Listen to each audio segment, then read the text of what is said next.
টুটা পইণ্টলৈ স্বাগতম মই দীক্ষিত শৰ্মা টুটা পইণ্টত আজি মোৰ লগত উপস্থিত আছে কংগ্ৰেছৰ সাংসদ আৰু বিতৰ্কৰ বিগত কিছুদিন ধৰি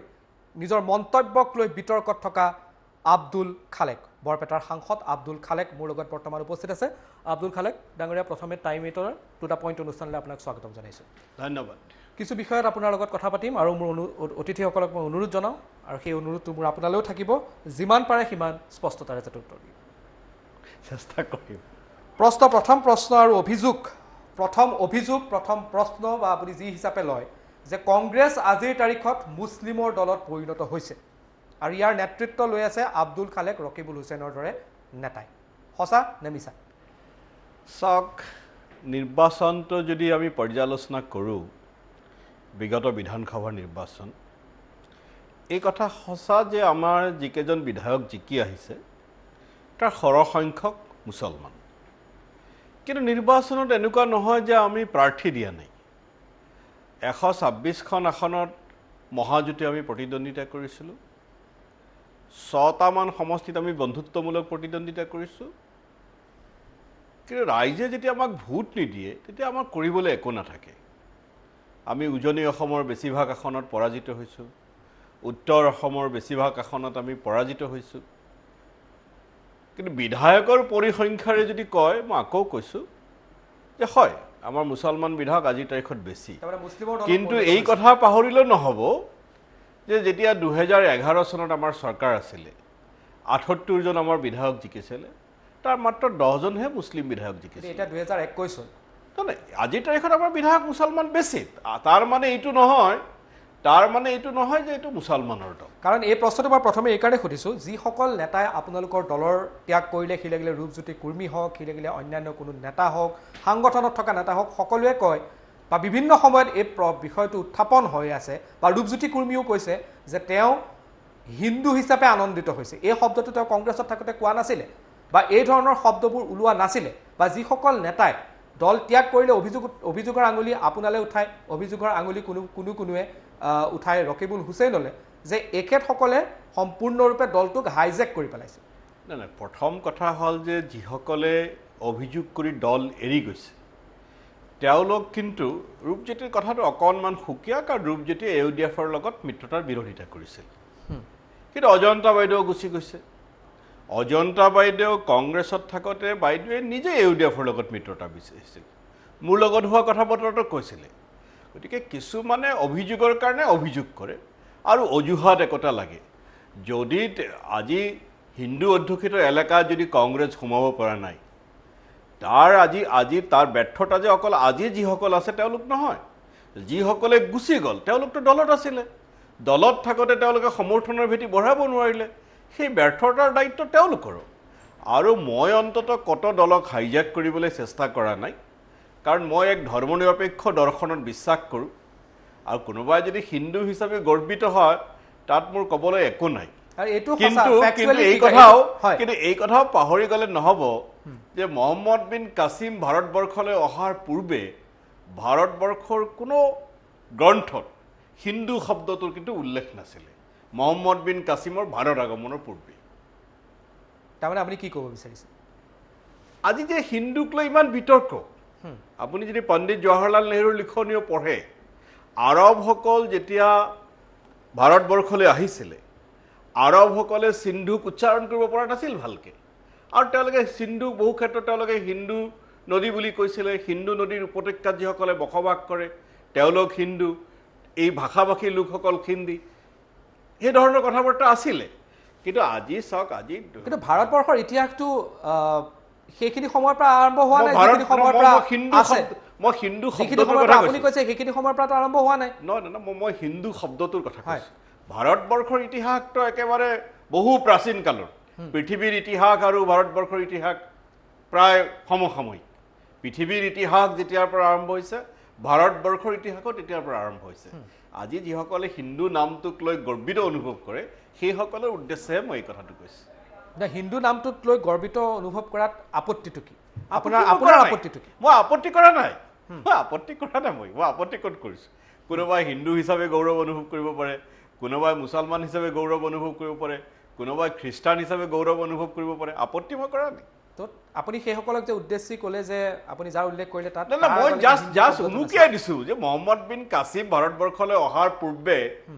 ভাৰতৰ বিভিন্ন গ্ৰন্থত এই শব্দটোৰ উল্লেখ নাই মই সেই কথাটোহে উনুকিয়াই দিছো তাৰমানে আপুনি ক'ৰবাত নহয় ক'ৰবাত ইয়াৰে ইংগিত দিছে যে ভাৰতবৰ্ষত যি হিন্দু বা আমি যি হিন্দুৰ কথা কৈ থকা যায় এই গোটেই কথাখিনি বা বিজেপিয়ে যি হিন্দুত্বৰ ৰাজনীতি কৰে সেইটো আচলতে মূল্যহীন নে আপুনি কি না মই মূল্যহীন নহয় বিজেপিতো যি ৰাজনীতি কৰে সেইটো হিন্দু ধৰ্ম দৰ্শনৰ বিৰোধী ৰাজনীতি কাৰণ হিন্দু ধৰ্ম দৰ্শনে কেতিয়াও ঘৃণা গুচতনি নিদিয়ে বসুদৈব কুটুম্বকমৰ কথা কয় আজি স্বামী বিবেকানন্দক বিজেপিও যথেষ্ট সন্মান কৰে স্বামী বিবেকানন্দই কৈছিলে যত্ৰ জীৱ তত্ৰ শিৱ য'তেই জীৱ আছে ততেই শিৱ আছে কিন্তু আজিৰ বিজেপিয়ে সেই ৰাজনীতি সেই তত্ত্বত বিশ্বাস নকৰে তেওঁলোকে অকল ঘৃণাহে বিয়পাব বিচাৰে সেইকাৰণে মইতো ব্যক্তিগতভাৱে ভাবোঁ যে বিজেপি হিন্দু ধৰ্ম আৰু দৰ্শনৰ বিৰোধীহে কিন্তু অভিযোগটো ইয়াতে শেষ হোৱা নাই আপুনি আপোনাৰ কথা ক'লে আপুনি নিজৰ কথা ক'লে এটা অভিযোগ আপোনাৰ বিৰুদ্ধে বিভিন্ন সময়ত উত্থাপন হৈ থাকে মই আপোনাক চিধাকৈ সেই প্ৰশ্নটো এই মুহূৰ্তত সুধিছোঁ আৰু বিভিন্ন সময়ত এইটো বিতৰ্ক বিগত 10 বছৰ ধৰি আছে যে 2011 চনত যেটো সেন্সাস হৈছিল যেটো গণনা হৈছিল তাত আপুনি আপোনাৰ মাতৃভাষা মিয়া লিখিছিল এই অভিযোগটো সঁচা কিয় মিয়া লিখিছিল এই অভিযোগটো সঁচা কিন্তু মই যেটো লিখিছিলো সেটোক আজিৰ তাৰিখত মই শুদ্ধ বুলি নাভাবো না আপুনি কিয় লিখিছিল চাওক মই যেটা শুদ্ধ বুলি নাভাবো তাৰ সমৰ্থনত মই যুক্তিও প্ৰদৰ্শন কৰিব নিবিচাৰো না আপুনি আজি শুদ্ধ বুলি নাভাবে বাট ইট ইজ ফ্যাক্ট এটো ফ্যাকচুৱেলি কাৰেক্ট হয় যে 2011 চনত তাৰ মানে এবাৰ এতিয়ালৈকে জনগণনা হোৱা নাই ইয়াৰ পূৰ্বৰ যেটো জনগণনা আছিল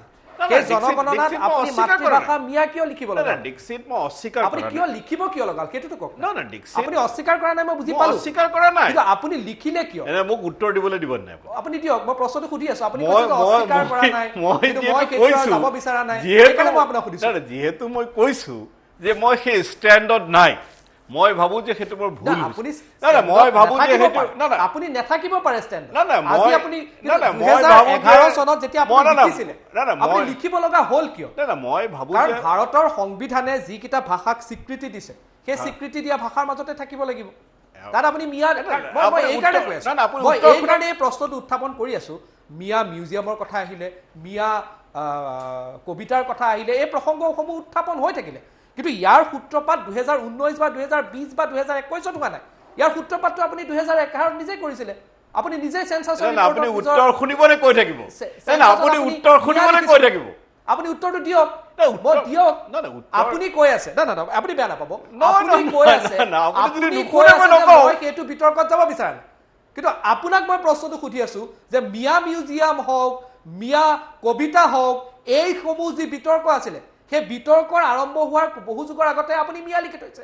না মই কৈ আছো যে মোৰ সেই সিদ্ধান্ত শুদ্ধ নাছিল কিয় লিখি মোৰ প্ৰশ্নটো হল কিয় লিখিব না শুনক কিন্তু আপুনি যেটো কথা কৈছে যে সংবিধান স্বীকৃত ভাষাহে মাতৃভাষা লিখিব পাৰে আপোনাৰ কথা শুদ্ধ নহয় কাৰণ আমাৰ লোকপিয়লৰ নহয় না আমাৰ লোকপিয়লে কি কয় যি গণনাকাৰী গৈ এজন ব্যক্তিক সুধিব যে তোমাৰ মাতৃভাষা কি তেওঁ যদি কয় যে একো ভাষা নহয় হেতুৱে লিখিব লাগিব তেওঁ যদি কিবা কয় যে নাই মই নকও কথা তেওঁ নকও কথা লিখিব লাগিব হেতু হৈছে লোকপিয়লৰ ডাইৰেকচন না লোকপিয়লৰ ডাইৰেকচন না না আপুনি লোকপিয়লৰ ডাইৰেকচন যেটো না না আপুনি বস্তুটো অকমান বেলেগ ধৰণে কৈছে না লোকপিয়লৰ আপোনাৰ অপচন থাকে লোকপিয়লৰ অপচন থাকে লোকপিয়লত আপুনি এনেকুৱা ধৰণৰ নহয় যে আপুনি যিকোনো অপচন নাথাকে এটা যদি কোনোবা এজন মানুহে কয় কোনোবা এজন মানুহে যদি কয় যে মোৰ কোনো ভাষা নাই এটো কেনেকৈ হ'ব পাৰে না না আপুনি গাইডলাইন পঢ়ি চাব আপুনি গাইডলাইন কি কথা কৈছে আপুনি গাইডলাইন পঢ়ি চাব না কোনোবা এজন মানুহৰ ভাষা নাথাকিলে কেনেকৈ হ'ব পাৰে গাইডলাইন ভাৰতবৰ্ষত 1652টা ভাষা আছে না না আপুনি যদি মোক ক'বলৈ আপুনি ভাষা উপভাষা মিলাইছে তাৰে 23টা সংবিধান স্বীকৃত আপুনি কৈ দিয়ে যে লোকপিয়লত যদি কোনোবা এজন মানুহে কয় যে মোৰ ভাষা নাই তাৰমানে ভাষা নাই এটো হ'ব পাৰে এনেকুৱা কোনো কথা নাই যে স্বীকৃত ভাষাই লিখিব লাগিব কেনেকৈ নাই মই দায়িত্ব সহকাৰে কৈ আছো আপুনি দায়িত্ব মই দায়িত্ব সহকাৰে কৈ আছো লোকপিয়লত এনেকুৱা ভাষা নাই তেতিয়া লোকপিয়লত যোৱা মানুহজনে ক'ব লোকপিয়লত এনেকুৱা কোনো কথা নাই যে স্বীকৃত ভাষাই লিখিব লাগিব কিন্তু মই যেটো লিখিছিলো সেইটো মই আজিৰ কাৰণটো আপুনি কওক আপুনি কিয় লিখিব লগা মই যেটো আৰু লিখিছিলো এই গোটেই ঘটনাৰ পাছত বিধানসভাৰ ষ্টেণ্ডিং কমিটিত আহিলে মিয়া মিউজিয়ামৰ প্ৰসংগ আহিলে মই যেটো লিখিছিলো সূত্ৰপাত 2011 চনত আপুনি কৈছিল মইতো শুনিব না আপুনি উত্তৰটো দিয়ক মই যেটো লিখিছিলো সেইটো মই শুদ্ধ বুলি নাভাবো আৰু আগন্তুক লোকপিয়লত মোৰ মাতৃভাষা মোৰ পূৰ্বপুৰুষে যি পৰম্পৰা আৰম্ভ কৰিছিলে সেই পৰম্পৰা অনুসৰণ মই অসমীয়া চিন্তাটোৱে সমস্যা হৈ পৰিছিলে না মোৰ সেই সময়ৰ চিন্তা ভুল আছিল আপুনি স্বীকাৰ কৰিছে আপোনাৰ আক্ষেপ আছে নেকি সেই ঘটনাটোৰ বাবে মই ভুল বুলি কৈ আছো তাতকৈ আপোনাৰ আক্ষেপ আছে নাই মই ভুল বুলি কৈ আছো আৰু মই যেটো কৈছিলো গণনাকাৰীসকলেও তাৰ অপব্যৱহাৰ কৰিছে কাৰণ লোকপিয়লত দেখা গৈছে যে বাংলাৰ সংখ্যা বেছি হৈছে মই কৈছিলো মিয়া কিন্তু তেওঁলোকে মিয়াটো লিখা নাই বাংলা লিখিছে আৰু সেই মিয়াটো মই এটা শুদ্ধ বুলি নাভাবো কাৰণ মিয়া অসমত তুচ্ছাৰ্থত ব্যৱহাৰ হয় তুচ্ছাৰ্থত মোক গালি পৰা যিসকলে মোক গালি পৰা শব্দ এটা কোনো জনগোষ্ঠীৰ নাম হ'ব পাৰে বুলি মই নাভাবো সেইকাৰণে মই নিলিখো আৰু সেইটো ভুল আছিল বুলি মই ভাবো আপুনি তাৰমানে আক্ষেপ আপোনাৰ মনত আছে তাক লৈ সেই বিষয়টো ভুল হৈছে বুলি কৈছো ভুল আছে না মই ভুল হৈছিল বুলি কৈছো এতিয়া আৰু আপুনি নিলিখে মই নিলিখো মই অসমীয়া লিখিম এবাৰ কি লিখিব অসমীয়া লিখিম এবাৰ কি লিখিব কলো দেখোন অসমীয়া লিখিব এবাৰ কিন্তু সেই বিষয়টোৱে কিন্তু ক'ৰবাত নহয় ক'ৰবাত বিতৰ্কৰ সূত্ৰপাত কৰিছে যিহেতু আব্দুল খালেক ডাঙৰীয়া এই প্ৰশ্নটো আপুনি যদি মোৰ 3 ঘণ্টাৰ লাইভ কেতিয়াবা প্ৰকাশ কৰে 3 ঘণ্টা লাইভ দেই সেই লাইভত আপুনি এই ক্ৰছ কুৱেশ্যনিং কৰিব নোৱাৰিব অন্তত আধা ঘণ্টা মোক ক'বলৈ দিব লাগিব তেতিয়া মই কম যে ক্ৰছ কুৱেশ্যনিং কৰিব নোৱাৰে আপুনি কয় যে লাইভ অনুষ্ঠান কৰিব লাগিব তাৰ নীতিও আপুনি নিৰ্ধাৰণ কৰিব কেনেকৈ হ'ব নহলে ডিষ্টৰ্টেড হ'ব আব্দুল খালেক ডাঙৰীয়া এই প্ৰশ্নটো মই এই কাৰণে আজি তাৰিখত আপোনাক সুধিব প্ৰসংগটো আগবাঢ়িছে এই কাৰণে কাৰণ আব্দুল খালেক 2016-2019 অসমৰ ৰাজনীতিত অহা নাই 2011 চনত অসমৰ এজন ৰাজনীতিক হিচাপে আব্দুল খালেকৰ নাম নথকাও নহয় আছিলে হয়নে এই কথাটো যদি নগাঁৱৰ লাওগাঁৱৰ ভিতৰৰ কোনোবা অঞ্চলৰ মানুহ এজনে সুধিলেহে ক'লেহেঁতেন মই তেওঁক সেই প্ৰশ্নটো নুসুধিলোহেঁতেন যদি এইটো নগাঁৱৰ ৰূপহীহাটৰ ভিতৰৰ কোনোবা অঞ্চলৰ কোনোবা এজন মানুহে কৰিলেহেঁতেন তেতিয়াহ'লে তাক এই প্ৰশ্নটো কিন্তু ইয়াত কথা এটা আছে মই যিটো ভুল বুলি কৈছো তাৰ সমৰ্থনত মই যুক্তি দিব নোখোজো কিন্তু লিখিছিল কিয় তাৰ সমৰ্থনত মই যুক্তি দিব লিখিব লগা হ'ল কিয় মই তাৰ সমৰ্থনত যুক্তি দিব নোখোজো লিখিব লগা হ'ল কিয় মই তাৰ সমৰ্থনত এই কাৰণে যুক্তি দিব নোখোজো বিকজ দেট ৱাজ মাই ৰং মোৰ ভুল আছিল আপুনি ভুল স্বীকাৰ কৰিছে মোৰ সিদ্ধান্ত শুদ্ধ নাছিল এতিয়া আপুনি উপলব্ধি কৰিছে যে আপুনি উপলব্ধি কৰিছো কাৰণ আমাৰ সকলোৰে দায়িত্ব আছে অসমীয়া জাতিটোক একত্ৰিত কৰি ৰাখা না আছে আৰু এই সৰু সৰু কথাবোৰে ক'ৰবাত নহয় ক'ৰবাত অসমীয়া ভুল হৈছিল ভুলটোক মই স্বীকাৰ কৰিছো ঠিক আছে মই দ্বিতীয় প্ৰশ্নলৈ আপোনাৰ তালৈ আহিছোঁ এইখিনি আপুনি বাৰু ভুল স্বীকাৰ কৰিলে কিন্তু বিগত সময়ছোৱাত জনসংখ্যা নীতিক লৈও সৰব হৈছে জনসংখ্যা নীতিৰ বিৰোধী আব্দুল খালেক কিয় মই জনসংখ্যা নীতিৰ বিৰোধী নহয় মই জনসংখ্যা নিয়ন্ত্ৰণ হোৱাটো বিচাৰো মই কি কৈছো মুখ্যমন্ত্ৰী মহোদয়ে কৈছে যে চৰকাৰী আঁচনিৰ ক্ষেত্ৰত সন্তানৰ এটা ঊৰ্ধ্বতম সংখ্যা নিৰ্ধাৰণ কৰি দিব আৰু সেই নীতিৰ পৰা অনুসূচিত জাতি জনজাতি আৰু চাহ বাগিচাৰ লোকসকলক ৰেহাই দিব মই অকল কৈছো যে যি ৰেহাই চাহ বাগিচাক দিব কৈছে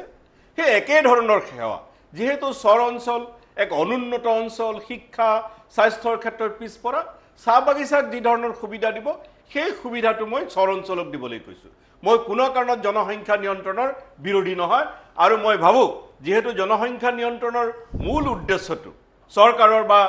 বিজেপি দলৰ মূল টাৰ্গেট মুছলমান জনগোষ্ঠী মই ভাবো যে জনসংখ্যা নিয়ন্ত্ৰণ কৰিলে আটাইতকৈ লাভৱান মুছলমানসকলৰে হ'ব তো আপোনাক লৈ এইটো বিতৰ্ক কি হৈছে যদিহে আপুনি বিচাৰে যে এনেকুৱা ধৰণৰ এটা নীতি হ'ব লাগে বিতৰ্ক কি হৈছে আপুনি চাগে আপোনাৰ কথাখিনি ক'ব পৰা নাই ভালদৰে না কোনোবাই মোৰ ডিষ্টৰ্টেড ভাৰ্চন প্ৰচাৰ কৰিছে এতিয়া ফুল ভাৰ্চন গ'ল কোনোবাই যদি মই কোৱা কথা এটা কাটি কুটি অকণমান দেখুৱাই দিয়ে এইটো ডিষ্টৰ্ট হৈ যায় ভুল ব্যাখ্যা গুচি যায় মই আব্দুল খালেক অন্তত ভুলটোক স্বীকাৰ কৰিবলৈ মই দ্বিধা নকৰোঁ মোৰ যিটো ভুল হয় কাৰণ মই আপোনাৰ ষ্টুডিঅ'তে অকণমান আগত ক'লোঁ যে 11 চনত মোৰ মাতৃভাষাৰ সিদ্ধান্ত ভুল আছিলে গতিকে ভুল স্বীকাৰ কৰিবলৈ মোৰ কোনো দ্বিধাবোধ নাই কিন্তু মোৰ জনসংখ্যা নিয়ন্ত্ৰণৰ ক্ষেত্ৰত মোৰ ভাৰ্চনক ডিষ্টৰ্ট কৰা হৈছে কিন্তু আপুনি জনসংখ্যা নিয়ন্ত্ৰণৰ পক্ষত আছে জনসংখ্যা নিয়ন্ত্ৰণ হ'ব লাগে জনসংখ্যা নিয়ন্ত্ৰণ হ'ব কঠোৰ আইন লাগে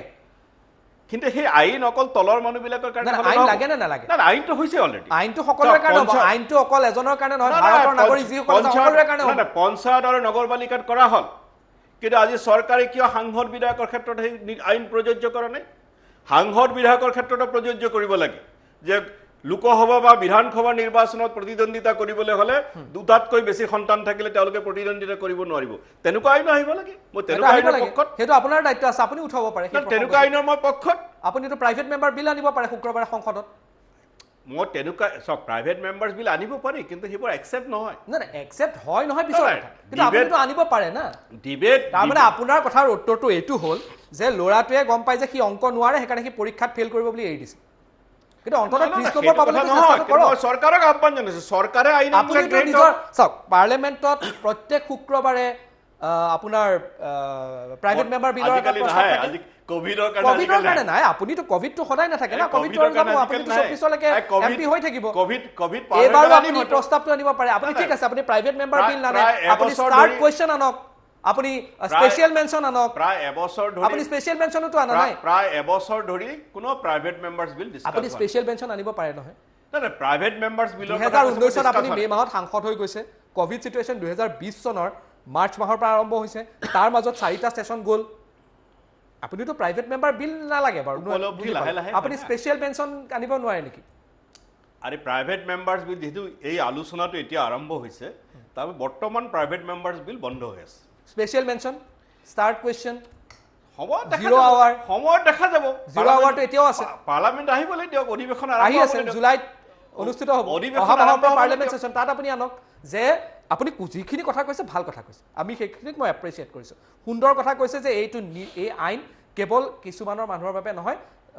জনপ্ৰতিনিধিৰ বাবেও হ'ব লাগে, তাকো ইনক্লুড কৰিব লাগে। সুন্দৰ কথা, তাত কোনো আপত্তি কৰিবলগীয়া নাই। কাৰণ আজি ভাৰতৰ জনসংখ্যা যিধৰণে বৃদ্ধি হৈছে, চীনক ক্ৰছ কৰিবলৈ আমি খুব বেছি দিন নালাগিব, আজিৰ পৰা সতৰ্ক হ'ব লাগিব। কিন্তু এই সতৰ্কতা এজন সাংসদ হিচাপে আপুনিতো দেখুৱাব পাৰে। আপুনি জিৰ' আৱাৰ প্ৰশ্নটো উঠাব পাৰে। যিটো আহ্বান জনাইছে মই তাক অস্বীকাৰ কৰা নাই। আপুনি উঠাব নেকি এইবাৰ? নাই, মই এইবাৰে উঠাম বুলি ক'ব নোৱাৰোঁ, এইকাৰণে কাৰণ ডিভাইচৰ তাত নোটিছ যাব লাগিব, একচেপ্ট হ'ব লাগিব। না, আপুনি নোটিছখন ময়ো জানো, পাৰ্লিয়ামেণ্টৰ প্ৰচিডিংছটো ময়ো জানো। আপুনি এখন লেটাৰটো স্পীকাৰক দিব পাৰে। ৰাজনীতি নকৰোঁ, গতিকে এই ছেশ্যনত মই সুযোগ পাব লাগিব, সুযোগ পালেহে মই উত্থাপন। কিন্তু মই এইকাৰণে কৈছোঁ যে চাওক, যেতিয়া লোকসভালৈ আপোনালোক নিৰ্বাচিত হৈ গৈছিল, প্ৰথমটো ছেশ্যনত আপুনি আৰু প্ৰদ্যুৎ বৰদলৈ আপোনালোকৰ সক্ৰিয়তাক কিন্তু সেইখিনি লোকসভাৰ অধ্যক্ষই প্ৰশংসা কৰিছিল। তাৰমানে প্ৰথম ছেশ্যনটোত 2019 চনৰ জুন মাহত যিটো প্ৰথম ছেশ্যন হৈছিলে, আৰু আপোনালোকৰ নাম সংসদৰ মজিয়াত কৈছিল, কিন্তু তাৰ পাছত কিন্তু আপোনাৰ সেই সক্ৰিয়তাটো দেখা পোৱা নাই। চাওক, বিশেষকৈ সংসদৰ যিটো বাজেট অধিৱেশন হৈ গৈছে, বাজেট অধিৱেশনত আমি বেছিভাগ সাংসদ, অকল আমাৰ দলৰ বুলি নহয়, বিজেপিৰো বেছিভাগ সাংসদ আমি অসমতে আছিলোঁ নিৰ্বাচনৰ কাৰণে। স্বাভাৱিকতে আমাৰ সক্ৰিয়তা ৰাইজে দেখা নাই, কাৰণ আমি সংসদ এৰি নিৰ্বাচনৰ কাৰণে ব্যস্ত হৈ গৈছিলোঁ। তেতিয়াহ'লে আপোনালোকে বিজেপিক কিয় দুখ দি থাকে? আপুনি নিজে ক'লে যে আপোনালোকো নিৰ্বাচনত লাগি আছিলে, আপোনালোকে কৈ থাকে যে বিজেপিহে নিৰ্বাচন আছিলো লাগে, কাৰণ নিৰ্বাচন এটা যুদ্ধ হয়, ৰণ হয়। সেই ৰণৰ সময়ত যদি পশ্চিমবংগত যদি মোদী গৈছে আপোনালোকো গৈছে, তামিলনাডুত যদি মোদী গৈছে আপোনালোকো গৈছে, ৰণাংগনত যদি সৈনিক নাথাকে নচলিব নহয়, সৈনিক লাগিব।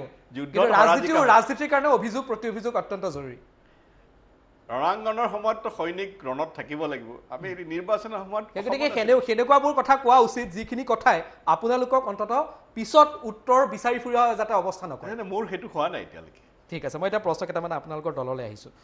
বিজেপিয়ে নিৰ্বাচন আপোনালোকো অৱতীৰ্ণ হ'ল, মিত্ৰজোঁট হিচাপে আপোনালোকে 50খন ছিট লাভ কৰিলে, আৰু এই মুহূৰ্তত যদি চোৱা যায় এইটো এটা ভাল ফলাফল বুলি ক'ব। যদিও আপোনালোক চৰকাৰ গঠন কৰিব পৰা নাই, 50খন আসনৰে বিৰোধী আসনত থকাটো অসমৰ দৰে এখন বিধানসভাত সৰু কথা নহয়। কিন্তু বিজেপিয়ে চৰকাৰ গঠন কৰিলে, সভাপতি নিৰ্বাচন হ'ল, নতুন সভাপতিও কালি ঘোষণা কৰা হ'ল, নতুন চৰকাৰ আহিলে, কাম কাজ কৰি আহিলে। কেন্দ্ৰত তাৰমানে দিল্লীত আৰু ৰাজ্যত এতিয়ালৈকে আপোনালোকে সভাপতিও নিৰ্ণয় কৰিব পৰা নাই, কিয়? কেন্দ্ৰৰ কথাটো বেলেগ, কাৰণ ৰাষ্ট্ৰীয় ক্ষেত্ৰত আমাৰ শ্ৰীমতী ছোনিয়া গান্ধী আমাৰ অন্তৰ্বৰ্তীকালীন সভানেত্ৰী হৈ আছে, আৰু আমাৰ সভানেত্ৰী, ৰাষ্ট্ৰীয় সভাপতি বা সভানেত্ৰী নিৰ্বাচনৰ মাধ্যমেৰে নিৰ্বাচিত হয়। ক'ভিডৰ পৰিপ্ৰেক্ষিতত সেই নিৰ্বাচন সাময়িকভাৱে স্থগিত ৰখা হৈছে। ক'ভিডৰ এই পৰিস্থিতি নিয়ন্ত্ৰিত হ'লে নিশ্চিতভাৱে আমাৰ ৰাষ্ট্ৰীয় সভাপতি নিৰ্বাচন হ'ব, আৰু নিয়মৰ মাজেৰে আমাৰ হয় শ্ৰীমতী সোনিয়া গান্ধীয়ে সভানেত্ৰী হৈ থাকিব, নহ'লে এগৰাকী নতুন সভাপতি নিৰ্বাচিত হ'ব। লোকসভা ইলেকশ্যনলৈ মাজত আৰু 3টা বছৰ আছে। বিজেপি ইতিমধ্যে প্ৰস্তুতি আৰম্ভ কৰিছে। আপোনালোকে ৰাজ্যত কোন নেতৃত্ব ল'ব ঠিক নাই, আৰু তাৰপিছত কয় যে আপোনালোকক কেন্দ্ৰত শাসন লাগে বা ৰাজ্যত শাসন লাগে। কি সুধিছে ৰিপিট কৰক। কুৱেশ্যনটো হ'ল যে 2024 নিৰ্বাচনলৈ মাজত আৰু 3টা বছৰ বাকী আছে। বিজেপিয়ে ইতিমধ্যে প্ৰস্তুতি আৰম্ভ কৰি দিছে। আপোনালোকে সভাপতি নিৰ্ণয় কৰিব পৰা নাই, আৰু তাৰ পাছত কয় যে ভোট নিদিয়ে। নাই সেইটো কথা নহয়। আমাৰ সভাপতি আছে, আমাৰ সভাপতিৰ পদটো খালী হৈ থকা নাই। শ্ৰীমতী সোনিয়া গান্ধী শ্ৰীমতী সোনিয়া গান্ধী সন্তুষ্ট নে? নিশ্চিতভাৱে সন্তুষ্ট, কাৰণ শ্ৰীমতী সোনিয়া গান্ধীয়ে আমাৰ দলটোক সন্তুষ্ট নে? কাৰণ AIDF-ৰ মিত্ৰতা আপুনিও আপুনি সভাপতিৰ প্ৰশ্ন কৰি আছে। মই বেলেগ এটা প্ৰসংগলৈ আহিলোঁ। AIDF-ৰ মিত্ৰতা, আপোনাৰ সন্তুষ্টি অসন্তুষ্টিৰ কথা আহিলে। সন্তুষ্টি অসন্তুষ্টিৰ কথা এইকাৰণে নাহে, যেতিয়া দলত এটা সিদ্ধান্ত হয় দলৰ সৈনিকসকলে সেই সিদ্ধান্ত মানি লয়। মিত্ৰতাৰ ফৰ্মেলাইজেশ্যন হোৱাৰ পূৰ্বে মোৰ ৰিজাৰ্ভেশ্যন আছিল, নাই বুলি মই নকওঁ, কিন্তু দলে যেতিয়া সামূহিক বিষয় চিন্তা কৰি এটা সিদ্ধান্ত গ্ৰহণ কৰিছে, সেই সিদ্ধান্তৰ মই অংশীদাৰ। গতিকে আপোনাৰ আপত্তি নাই? যিহেতু এটা সিদ্ধান্ত হৈ গৈছে, এটা নিৰ্বাচন আমি একেলগে খেলিলোঁ, তাৰপিছত ৰাজহুৱাভাৱে তাৰ বিৰুদ্ধে কৈতো লাভ নাই। তাৰমানে অহা যিটো আপোনালোকৰ ৰমজান আহিব, পবিত্ৰ ৰমজান মাহ অহাবাৰ যিটো আহিব, আব্দুল খালেক আৰু বদৰুদ্দিন আজমলক একেলগে ইফতাৰ কৰা দেখা পাম নেকি? সেইটোতো সময়ে ক'ব। খাব নেকি একেলগে ইফতাৰ কৰিব ৰমজানৰ ইফতাৰ? নাই মই চাব যে বিগত নিৰ্বাচনতো মই আৰু আজমল ডাঙৰে একেলগে ক'তো প্ৰচাৰ কৰা নাই। মই সেইকাৰণে সুধিছোঁ যে এইবাৰ ৰমজান গ'ল, পবিত্ৰ ৰমজান গ'ল, পবিত্ৰ ৰমজানৰ ঈদ গ'ল, অহাবাৰ যিটো ঈদ আহিব বা পবিত্ৰ ৰমজান মাহ যিটো আহিব, তাত আব্দুল খালেক আৰু বদৰুদ্দিন আজমলক একেলগে ইফতাৰ কৰাটো আমি দেখা পাম নেকি, বা চেহেৰি কৰাটো আমি দেখা পাম নেকি? চেহেৰিত বাৰু দেখা নাপায়, কাৰণ চেহেৰি পুৱতি নিশা হয়। চেহেৰিটো আপোনালোকৰ কাৰণে বেছি, ঘৰত নাযাওঁ। চেহেৰিটো বেছি আপোনাৰ কাৰণে ভাল এইকাৰণে হ'ব, সেইখিনি সময়ত ধৰক মিডিয়া ইমানকে গোট নাখায়। নাই গ'লে কেতিয়াবা ইফতাৰ চেহেৰি কৰিলে মিডিয়াৰ সন্মুখতে কৰিম বাৰু, সেইটো চিন্তা যি কৰে মিডিয়াৰ সন্মুখতে কৰিম, চিন্তা কৰিব নালাগে। মানে মোৰ প্ৰশ্নটো হ'ল গোপনে নকৰোঁ, কৰিলে মুকলিকে কৰিম। মানে যি কৰিব মিডিয়াৰ সন্মুখত কৰিব। গোপনে নকৰোঁ বুলি কৈছোঁ, কৰিলে মুকলিকে কৰিম। মুকলিকে কৰি সকলোকে মাতিব। আমি অপেক্ষা কৰি থাকিম যাতে সেই দৃশ্যটো আমি কেমেৰাত বন্দী কৰিব পাৰোঁ যে আব্দুল খালেক আৰু বদৰুদ্দিন আজমল আৰু ৰকিবুল হুছেইন, এই 3জন মানুহে একেলগে ইফতাৰ কৰিছে। সেইটো মই ক'ব নোৱাৰো। এনেকুৱা হ'ব পাৰে নেকি? এইটো হ'ব পাৰে নেকি? ৰকিবুল হুছেইনৰ ঘৰলৈকেতো মই গৈ থাকো, মাজে মাজে বিৰিয়ানী মই সেইকাৰণে প্ৰশ্নটো এইকাৰণে কৰিলোঁ, আব্দুল খালেকক এফালে ৰাখিছোঁ, এফালে ৰকিবুল হুছেইনক ৰাখিছোঁ, মাজত বদৰুদ্দিন আজমল। এইবাৰ ৰমজানতো ৰকিবুল হুছেইনৰ ঘৰত মই ইফতাৰ কৰিছোঁ। প্ৰদেশ কংগ্ৰেছৰ সভাপতি যদি আপোনাক দিয়া হয়, আগ্ৰহী নে? সভাপতি পদৰ মই দাবীদাৰ নহয়, কাৰণ মোৰ হাতত ইমান সময় নাই। সভাপতি পদৰ মই আজিৰ তাৰিখত দাবীদাৰ নহয়।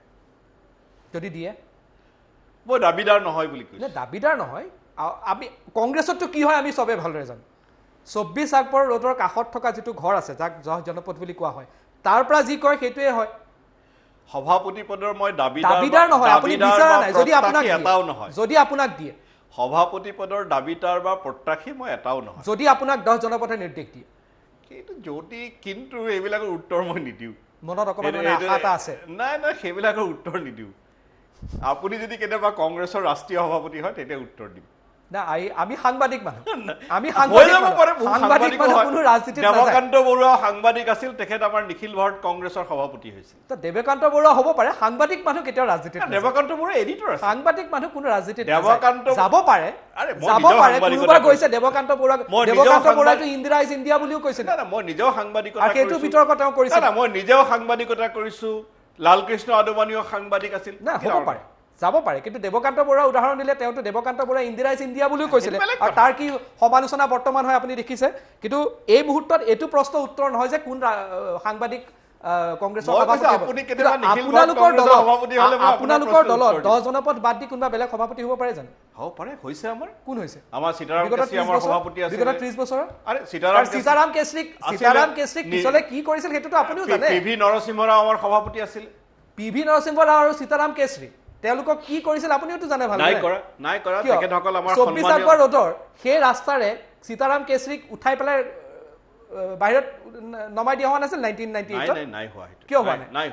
সীতাৰাম কেশৰী সোনিয়া গান্ধীক সভাপতি পাতিবৰ কাৰণে 24 আকবৰ পথৰ সেই আকবৰ ৰোডৰ সেই গলিটোৰে চকীৰ সৈতে সীতাৰাম কেশৰীক উঠাই লৈ পেলাই ৰাস্তাত থৈ দিয়া হোৱা নাছিল নাই এনেকুৱা কথা পিভি নৰসিংহ ৰাওৰ আপুনি উদাহৰণ দিলে পিভি নৰসিংহ ৰাওৰ মৃত্যুৰ সময়ত পিভি নৰসিংহ ৰাওৰ মৃত্যুৰ পিছত তেওঁৰ যেটো নশ্বৰ দেহ হেতুটো কংগ্ৰেছ মুখ্য কাৰ্যালয়লৈ আনা হোৱা নাছিল আৰু দিল্লীটো তেওঁৰ শেষকৃত্য সম্পন্ন কৰাৰ অনুমতি দিয়া পৰিয়ালে কিয় লোৱা নাছিল সেই উত্তৰ পৰিয়ালে এইখিনি কথা মই কোৱা নাই এইখিনি কথা সঞ্জয় বাৰুৰ যি কিতাপ আছে সঞ্জয় বাৰুৰ কিতাপত এইখিনি কথা তেওঁ উল্লেখ কৰিছে সঞ্জয় বাৰুক বাৰু কোনে গুৰুত্ব দিয়ে সঞ্জয় বাৰুৱে মিডিয়া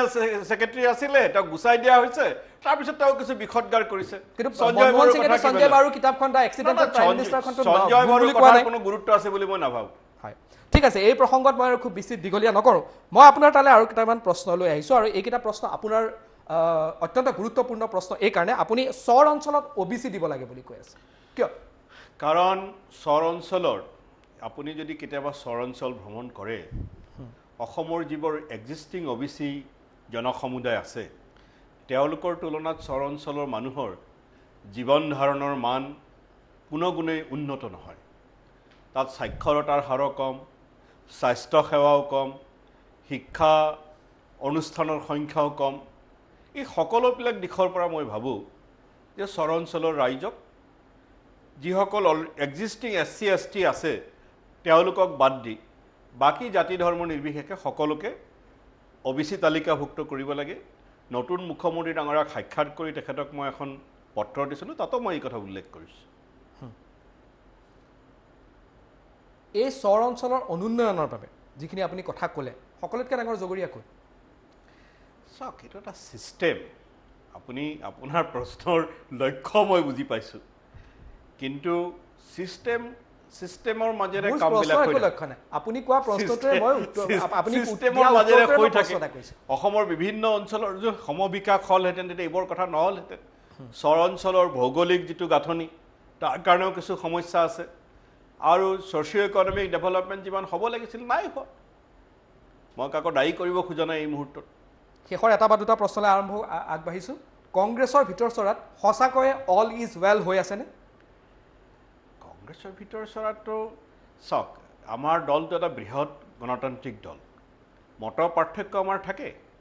মতান্তৰ থাকে কিন্তু মনান্তৰ নাই কিন্তু সুযোগ সন্ধানীসকলে ওলাই গৈ আছে মই ভাবোঁ যে তাৰ ফলত আমাৰ দলটো ভাল হ'ব অল ইজ ৱেল নে কংগ্ৰেছত অল ইজ ৱেল নে দাদা কিছু সুযোগ সন্ধানী আছে তেওঁলোক ওলাই গৈ আছে কংগ্ৰেছত অল ইজ ৱেল এই কাৰণে নকওঁ কাৰণ সুযোগ সন্ধানীবিলাক ওলাই গৈ আছে কংগ্ৰেছত অল ইজ ৱেল হৈ আছেনে সুযোগ সন্ধানীবিলাক যিবিলাক কংগ্ৰেছত বিজেপিৰ এজেণ্ট হৈ সোমাই আছিলে তেওঁলোক ওলাই গৈ আছে আৰু কেইজনমান ওলাই যাব তাৰমানে আপুনি কৈছে যে দল বিভাজন আৰু দলৰ আপোনালোকৰ বিভাজন নহয় দল এৰি থৈ যাব কিছু এজেণ্ট সোমাই আছিলে বা এতিয়াও আছে কোন এজেণ্ট আছিল তেওঁলোক ওলাই ইমান পুৰণা দলটোত এজেণ্ট বিজেপিও দিব পৰা হ'লনে এতিয়াতো বিজেপিও শক্তিশালী দল আমি যেনেকৈ শক্তিশালী দল বিজেপিও শক্তিশালী দল মানে আগতে আপোনালোকৰ ফৰ্মুলাটো এতিয়া বিজেপিয়ে ইউজ কৰি আছে চাওক বিজেপিতো গণতন্ত্ৰৰ বিশ্বাস নকৰে তেওঁলোকে মুখেৰে যদিও কয় কাৰণ তেওঁলোকে এতিয়া ইমাৰ্জেঞ্চিৰ বাৰ্ষিকী উদযাপন কৰিছে কিন্তু এতিয়াতো মানুহে কয় যে মডিজেঞ্চি চলি আছে কাৰণ অঘোষিত ইমাৰ্জেঞ্চি চলি আছে অঘোষিত জৰুৰীকালীন অৱস্থা চলি আছে আৰু কোনসকলে আমাক সমালোচনা কৰিছে সেইদিনা মই দেখিলোঁ মুখ্যমন্ত্ৰী হিমন্ত বিশ্ব শৰ্মা ডাঙৰীয়াই ইন্দিৰা গান্ধীৰ সমালোচনা কৰিছে যদি ইন্দিৰা গান্ধী ইমান বেয়াই তেখেতে এই যে 20টা বছৰ কি কাৰণত কংগ্ৰেছত আছিলে মই শৰ্মা ডাঙৰীয়াক প্ৰশ্ন কৰিছোঁ তা আপুনি যে 20টা বছৰ কংগ্ৰেছত আছিলে কি কাৰণত আছিলে অসমৰ ৰাইজক সেই কথা উত্তৰ দিয়ক মই বাকী নেতাসকলৰ কথা বাদেই দিছোঁ কাৰণ ইন্দিৰা গান্ধীটো আমাৰ নেত্ৰী বুলি সদায় আমি স্বীকাৰ কৰোঁ কি কাৰণত তেখেতে কংগ্ৰেছত আছিল তে কিছুমান মানুহে যেতিয়া ওলাই যায় কিছুমান অজুহাত দিয়ে ক'ব লাগে কাৰণে কিছুমান কথা কয় মোৰ অন্তিম প্ৰশ্ন কংগ্ৰেছক পুনৰ উদ্ধাৰ কৰিবলৈ কংগ্ৰেছক সঞ্জীৱনী দিবলৈ 3টা মন্ত্ৰ কি আপোনাৰ চাওক আমি মন্ত্ৰটোতো মই এনেকৈ আপোনাক ক'ব নোৱাৰিম যে 3টা মন্ত্ৰ আপুনি আগতীয়াকৈ ক'লে মই চিন্তা কৰি আহিলোহেঁতেন কিন্তু সমগ্ৰ ৰাষ্ট্ৰব্যাপী আমি দলটোক শক্তিশালী কৰিব লাগিব সেই মন্ত্ৰটো সুধি আছোঁ 2014 ত 44 2019 ত দীক্ষিত মই ছেকেণ্ডৰ ভিতৰত মন্ত্ৰটো মই ভাবি অহা নাই চাওক আপুনি মোক আগতীয়াকৈ যদি ক'লেহেঁতেন মই ভাবি আহিলোহেঁতেন কিন্তু সংগঠন গঢ়ি তোলাৰ বাহিৰে আন কোনো বিকল্প নাই আপুনি তিনিটা সুধিছে নেতৃত্ব পৰিৱৰ্তন লাগে নেতৃত্ব পৰিৱৰ্তন মই ৰাষ্ট্ৰীয় নেতৃত্ব মই নাভাবোঁ মই ভাবোঁ ৰাজ্যিক নেতৃত্ব মই ভাবোঁ যে ৰাহুল গান্ধী ডাঙৰীয়াই আমাৰ দলৰ কাৰণে আটাইতকৈ উপযুক্ত ব্যক্তি ৰাজ্যিক নেতৃত্ব কিন্তু ৰাজ্যিক নেতৃত্বত ইতিমধ্যে ৰিপুণ বৰা ডাঙৰীয়াই পদত্যাগ কৰিছে নতুন সভাপতি এজন শীঘ্ৰেই নিযুক্তি দিব লাগে বুলি মই ভাবোঁ NRC লৈ পেলাই খুব আপুনি অন্তিম প্ৰশ্ন বুলি কৈছিলে NRC লৈ পেলাই খুব মনটো বেয়া লাগি থাকে আপোনাৰ কিয় NRC লৈ মোৰ বেয়া নালাগে NRC মই বিচাৰোঁ বিজেপিহে NRC নিবিচাৰে কাৰণ মহামান্য উচ্চতম ন্যায়ালয়ৰ পৰ্যবেক্ষণত যি NRC হৈছে মই RGI ভাৰতৰ মহাপঞ্জীয়কক সাক্ষাৎ কৰি কৈছোঁ যে ইয়াৰ গেজেট নটিফিকেশ্যন কৰিব লাগে কিন্তু সেই গেজেট নটিফিকেশ্যন এতিয়ালৈকে কৰা নাই এতিয়া উচ্চতম ন্যায়ালয়ক অভাৰটেক কৰিব খুজিছে বিজেপি চৰকাৰ আৰু NRCৰ নতুন সমন্বয়ক হিতেশ দেৱ শৰ্মাই কি হয় কিয় তেওঁলোকে উত্তৰ দিব পাৰিব সেই উত্তৰ মই সকলোৱে কৈ আছিল যে NRCত ভুৱা তথ্যৰে নাম সোমাইছে আৰু সেইখিনি যদি উলিওৱা যায় সোমাইছে সেইখিনি যদি উলিয়াইব লাগে আজি মই আৰু এটা কথা লক্ষ্য কৰিছোঁ কিছুদিন ধৰি দুই এজন ব্যক্তি বা বৰ্তমানৰ ষ্টেট কোঅৰ্ডিনেটৰ যত দুষ নন্দ ঘোষৰ নিচিনা সকলো দুখ প্ৰতীক হাজেলাৰ ওপৰত ঠেলি দিবলৈ বিচৰা হৈছে প্ৰতীক হাজেলাই যদি বিত্তীয় দুৰ্নীতি কৰিছে তাৰ শাস্তিটাও পাব লাগে সেই ক্ষেত্ৰত মোৰ কোনো দ্বিমত নাই কিন্তু প্ৰতীক হাজেলাই অকলেই NRCখন প্ৰস্তুত কৰা নাই এটা ছিষ্টেমক লগত লৈ যি ছিষ্টেমৰ অধিকাংশ কৰ্মচাৰী ৰাজ্য চৰকাৰৰ আছিল সেই ৰাজ্য চৰকাৰৰ কৰ্মচাৰী জিলা উপায়ুক্তসকলক লগত লৈ NRC প্ৰস্তুত কৰিছে ইয়াৰ ভুল ত্ৰুটিৰ কাৰণে যদি ভুল ত্ৰুটি হয় তাৰ কাৰণে সকলোৱে জগৰীয়া হ'ব কিন্তু সকলো দুখ প্ৰতীক হাজেলালৈ ঠেলি বাকীসকল যিদৰে দুখমুক্ত হ'বলৈ বিচাৰিছে এই প্ৰৱণতাটো সঠিক বুলি মই নাভাবোঁ আৰু এই ধৰণৰ অভিযোগ প্ৰতি অভিযোগে মই ভাবোঁ যে মহামান্য উচ্চতম ন্যায়ালয়ৰ যি নিৰ্দেশনা তাৰো ভ্ৰুকুটি দেখুওৱা হৈছে NRC মানে শুদ্ধ NRCক লৈ আপত্তি নাই মইতো বিচাৰোঁ শুদ্ধ NRC বিচাৰোঁ আৰু সেইটো মহামান্য উচ্চতম ন্যায়ালয়ৰ পৰ্যবেক্ষণত হৈছে আৰু আগতো কিবা হ'লে উচ্চতম ন্যায়ালয়ৰ পৰ্যবেক্ষণত হ'ব লাগিব কাৰণ আমাৰ কেন্দ্ৰীয় বৰ্তমানৰ যি কেন্দ্ৰীয় চৰকাৰ বা বৰ্তমানৰ যি ৰাজ্য চৰকাৰ তেওঁলোকৰ ওপৰত মোৰ কোনো আস্থা নাই ধন্যবাদ জনাইছোঁ আব্দুল খালেক ডাঙৰীয়া দুটা পইণ্টলৈ আহিলে আৰু স্পষ্টতাৰে উত্তৰ দিলে এয়া আছিল আব্দুল খালেক সাংসদ কংগ্ৰেছৰ স্পষ্টতাৰে উত্তৰ দিলে দুটা পইণ্টৰ পৰা মই DK শৰ্মাই বৰ্তমান বিদায় লৈছোঁ ধন্যবাদ নমস্কাৰ